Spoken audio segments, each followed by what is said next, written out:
em terras indígenas. Até aqui, a gente está trabalhando com desafios e soluções dentro do sistema agropecuário do jeito que ele é hoje. Mas tem uma série de questionamentos ao próprio sistema que vale a pena levantar também, e que tem tudo a ver com a crise climática. Para falar deles, eu chamei o Ricardo Abramovay.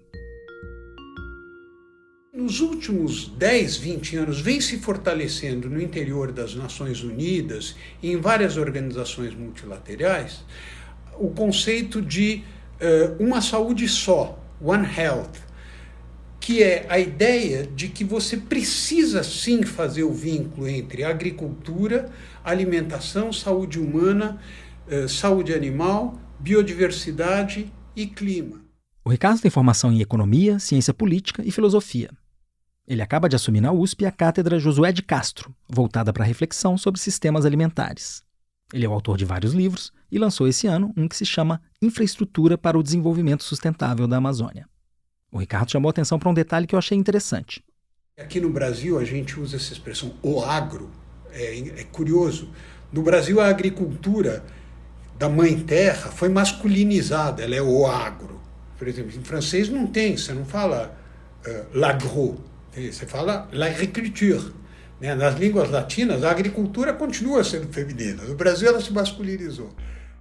Será que essa masculinização tem a ver com o lado truculento do agro, que é muito diferente da imagem pop que eles tentam vender na televisão? Ou será que isso é só uma viagem do Ricardo? As formas predominantes de produção de proteína no mundo contemporâneo são extremamente predatórias em vários sentidos.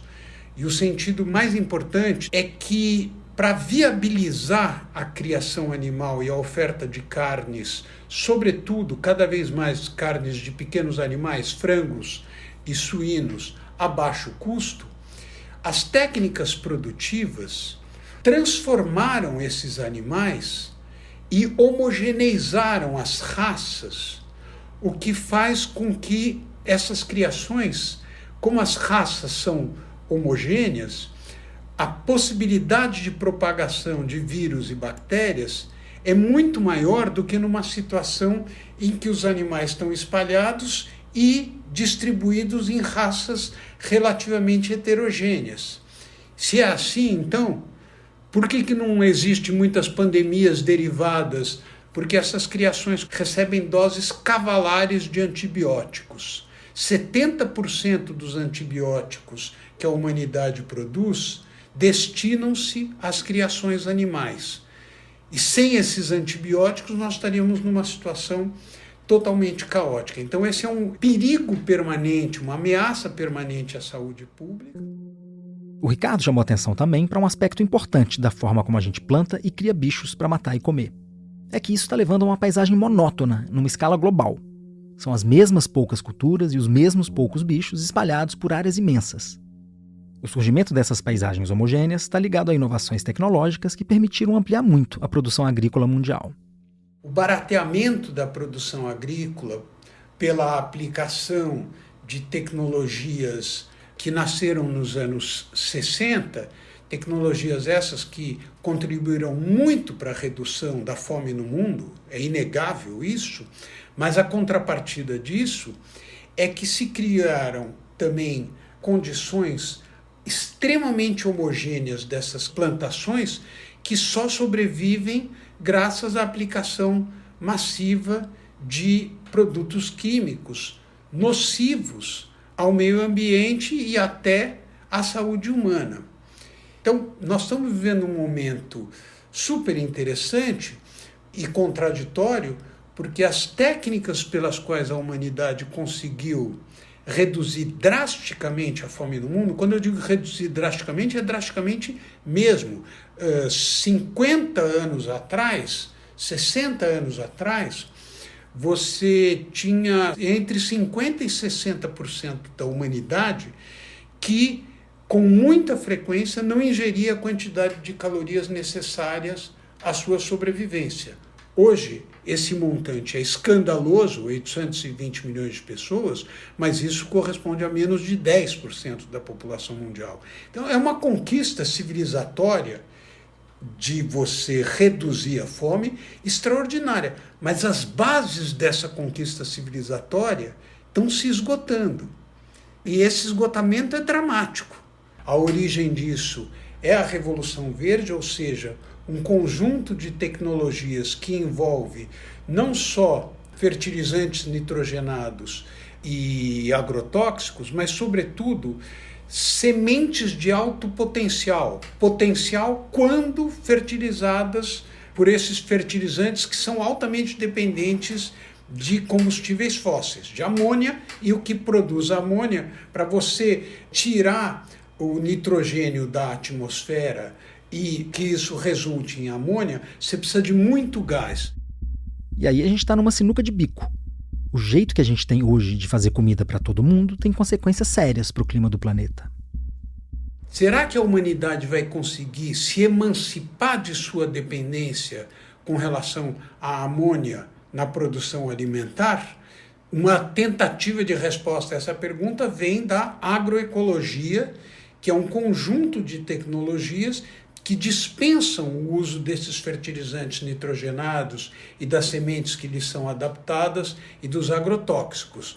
A agroecologia, que era uma coisa meio hippie, poética, tal, até uns 10, 15 anos atrás, hoje se tornou política pública da União Europeia, com objetivos muito claros até 2050, de reduzir em 50% o uso dos agrotóxicos e em 20% o uso dos fertilizantes nitrogenados. Mas é uma dúvida se eles vão conseguir, porque as tecnologias, mesmo que haja experiências localizadas bem-sucedidas de agroecologia, a pesquisa científica contemporânea ainda não chegou a uma conclusão se é possível dispensar os fertilizantes nitrogenados, o potássio, etc., para obter a quantidade de calorias e proteínas necessárias à alimentação humana e à alimentação animal.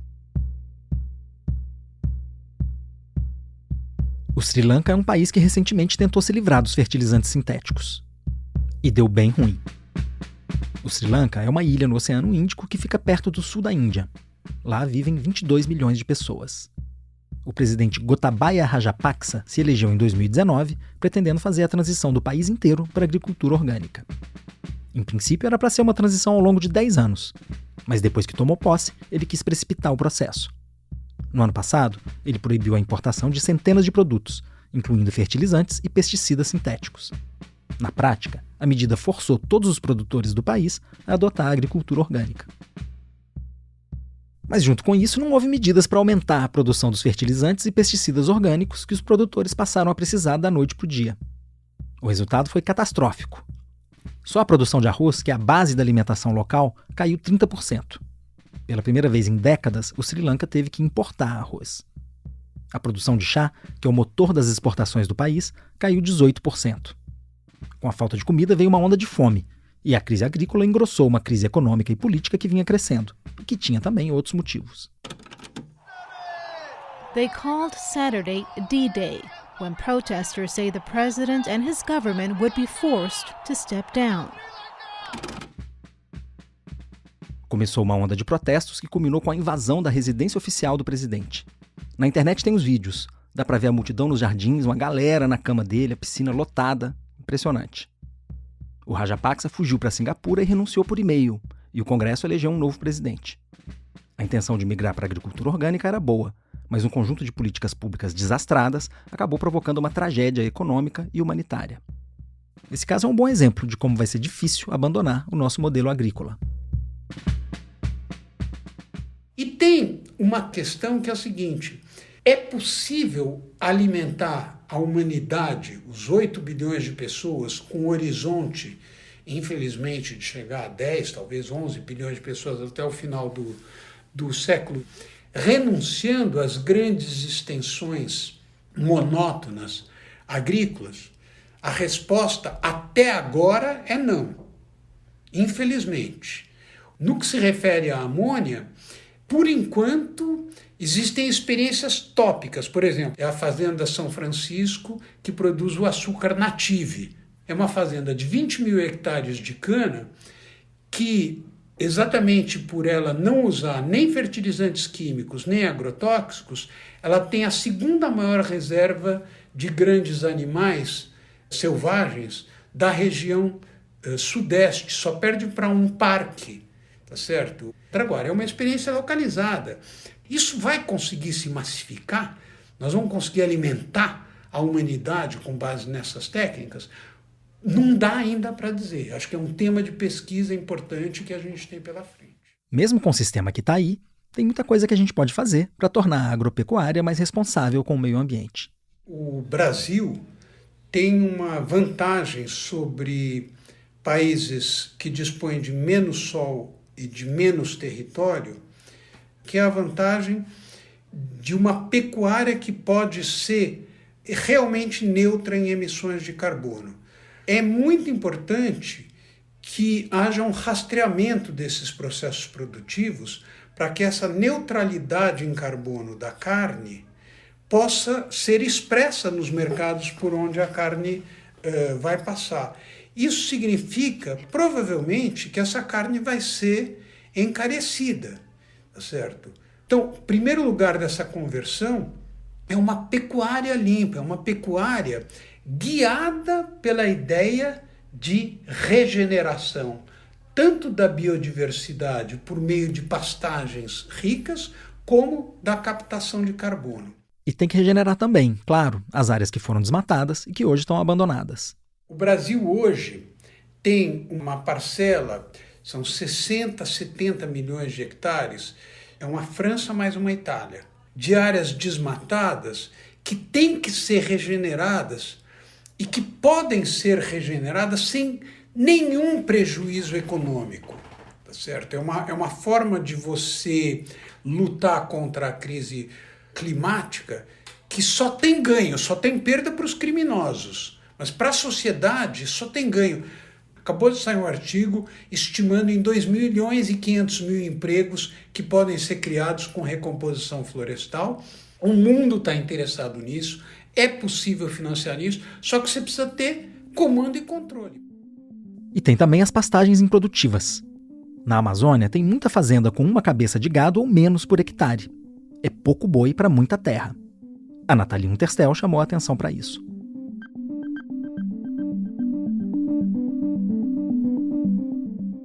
Então, a gente sabe hoje que a pecuária ocupa 59% da área desmatada no Brasil, mas ela só gera 39% do valor bruto da produção. E tem muito pasto degradado, assim, né? Então, quando a gente fala de um novo modelo de ocupação, é um que estanca a grilagem, porque daí eu paro de aumentar esse estoque de terras que estão sendo degradadas, e aí eu dou os incentivos para o pessoal ocupar aquilo que já foi aberto, enfim, e restaurar esses pastos, enfim. Mas enquanto a gente não atacar a grilagem como um problema público seríssimo, não adianta. As outras opções aí vão continuar sendo menos interessantes, enfim, os incentivos vão estar trocados e a gente não vai conseguir ocupar de um jeito mais interessante nem a Amazônia, nem os outros lugares do Brasil.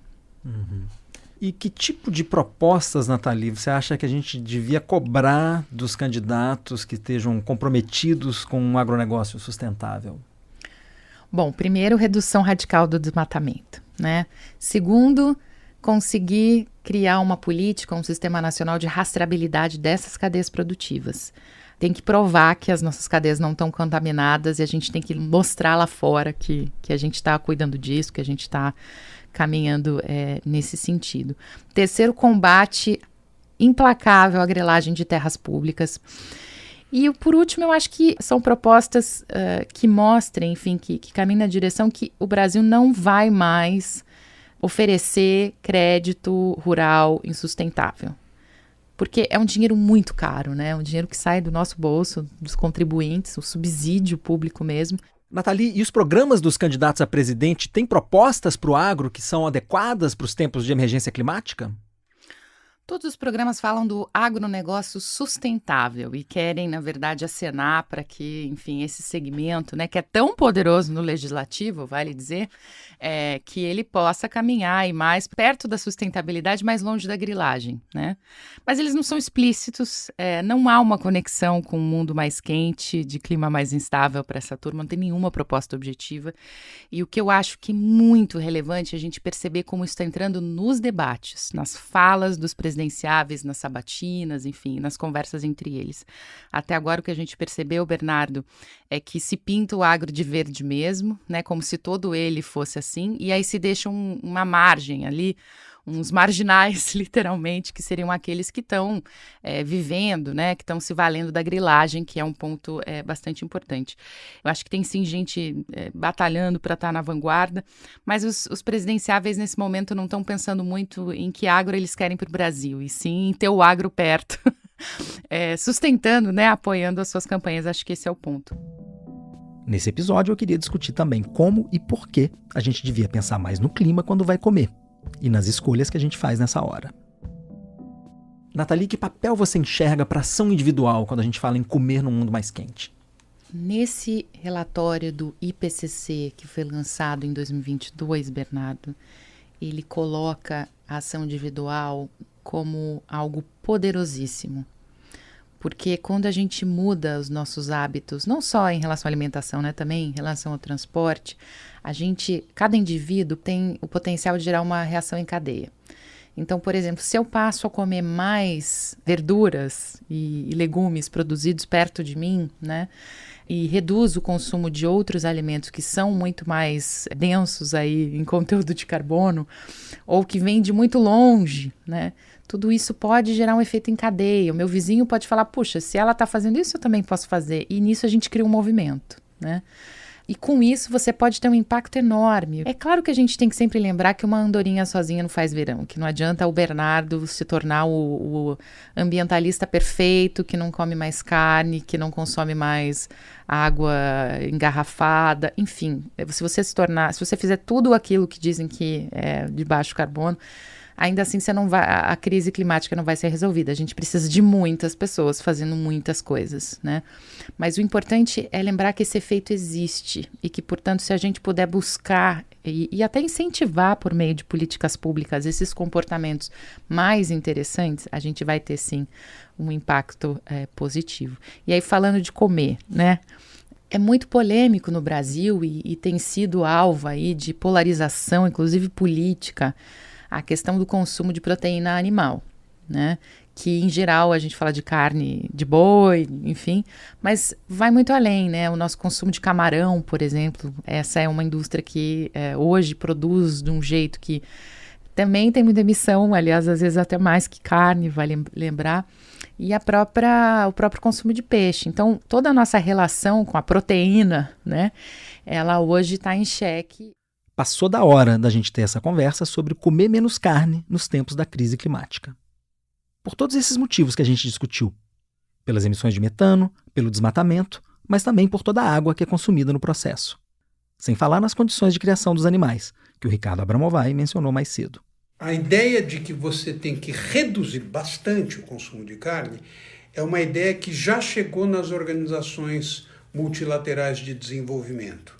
A FAO, a Organização das Nações Unidas para a Agricultura e Alimentação, fala nisso. Quer dizer, não é mais uma coisa do Paul McCartney, tá certo? Agora, há um movimento global, não no sentido de dizer todo mundo tem que virar vegetariano ou vegano e tal. Claro, quem quiser virar vegetariano ou vegano, ótimo, mas é muito importante reduzir o consumo de carne. Mas mais importante do que reduzir o consumo de carne é praticamente eliminar o consumo de produtos ultraprocessados, de alimentos ultraprocessados. A Rita Lobo tem que ser nossa heroína, porque a Rita Lobo ela é capaz de transmitir às pessoas a falácia existente na ideia de que o mundo moderno, como todo mundo tem pressa, ninguém mais pode produzir a sua própria comida e tem que comprar a comida fora. Não, nós vamos adquirir as habilidades de poder usar os recursos locais e valorizar esses recursos locais para produzir a nossa própria alimentação. A verdade é que o planeta e o clima não dão conta de bancar para todo mundo uma dieta com a quantidade de carne que muitos brasileiros estão acostumados a comer. A Nathalie lembrou que essa mudança de postura vai mexer com hábitos que estão muito arraigados na nossa cultura. É muito difícil porque a gente não come só um churrasco porque a gente gosta necessariamente de comer churrasco. Tem uma ligação afetiva, uma ligação familiar, cultural, né? Só que isso está em xeque e a gente precisa enfrentar não como um tabu e sim como, bom, e agora? O que a gente faz? Será que faz sentido a gente continuar comendo churrasco num mundo que está aquecendo e que a gente sabe que, enfim, tem tanto desperdício, né? Num sistema como esse e assim por diante. Então, é muito difícil ainda falar no Brasil a respeito e eu acho que a gente precisa abrir espaço para essas conversas e começar a, de fato, ponderar o quanto que a gente está disposto a não tirar totalmente as nossas tradições do prato, né? Mas pelo menos algumas mudanças, ter uma dieta mais baseada em plantas, que é o recomendado pela ciência, por exemplo, pode ser muito interessante. Sim. E eu não gosto de perder de vista, Nathalie, quando a gente fala em ação individual, né? Claro, tem as mudanças de dieta, vamos comer mais local, vamos comer menos carne, mas também o papel importante que cada indivíduo tem na articulação para a cobrança dos governos, dos empresários, né? Justamente para que a gente caminhe juntos, né? Na direção desse futuro que a gente quer. Essa pressão, ela é muito efetiva, né, Bernardo? Porque hoje todos nós temos, quase todo mundo tem celular, tem acesso à internet, e a gente pode tanto falar diretamente com os políticos para cobrar coisas, quanto com as empresas. Sim. E o efeito é muito imediato. Então, a opinião pública hoje tem um peso muito maior. Vamos ficar então com essas questões todas na cabeça da próxima vez que a gente for montar nosso prato e também quando a gente for para as urnas em 2 de outubro. No próximo episódio, a gente vai discutir qual é e qual poderia ser o lugar do Brasil no mundo da emergência climática. Mas a gente só vai embora depois da pergunta do seu filho, o quadro em que cientistas brasileiros respondem às dúvidas que tiram o sono das crianças. A gente entrou em setembro, que costuma ser um mês crítico para as queimadas na Amazônia. Foi pensando nisso que eu escolhi a pergunta do Lucas. Oi, meu nome é Lucas, eu tenho 9 anos e eu queria saber por que a água apaga fogo. Essa é boa, hein, Lucas? Para responder, eu chamei uma cientista que estuda a molécula da água, a física Márcia Barbosa, da Universidade Federal do Rio Grande do Sul. Ouve só a explicação que ela deu. Primeiro vamos pensar no fogo. O que precisa para ter fogo? Fogo precisa de 3 coisas. Precisa de combustível, algo para ficar queimando. Precisa de oxigênio e precisa de calor. Quando jogamos água no fogo, nós atacamos estes elementos. Em primeiro lugar, a água vai diminuir a quantidade de calor. E como é que ela faz isso? As moléculas de água formam uma rede super interligada. Quando recebem calor em seu estado líquido, elas ficam agitadas e viram vapor. Mas para virar vapor, elas consomem muita energia, muito calor. Então, consomem parte desse calor que está ali, mantendo o fogo.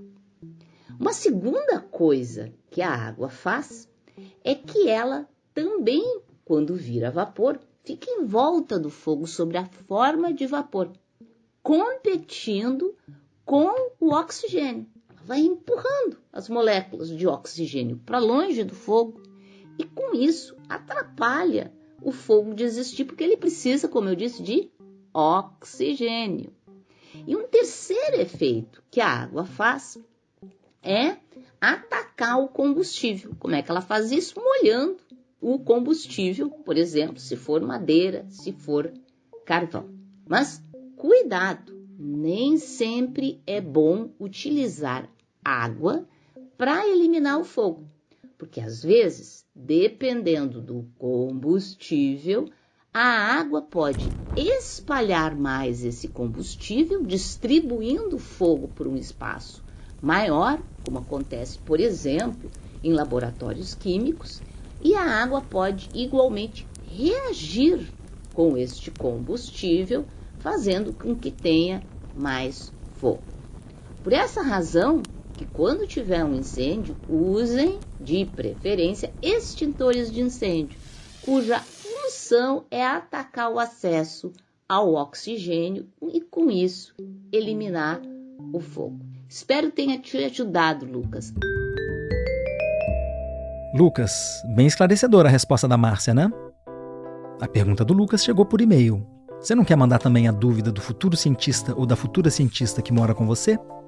Grava o áudio com o celular e manda para o endereço terraredonda@revistapiauí.com.br. Pode mandar também pelas redes sociais da Revista Piauí.